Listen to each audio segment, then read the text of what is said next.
So now we're going to sand the pen blank. We're going to go through the various grits, 150, 240, 320, 400, and 600. And we'll do that with dust collection.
So I went through all the various grits, 150, 240, 320, 400, and 600.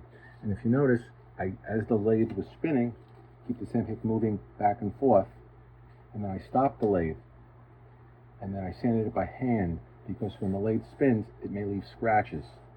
So by doing it with the axis, as opposed to radially, you sand with the grain both times, but with the lathe off, we remove any round scratches that might go around the pen blade.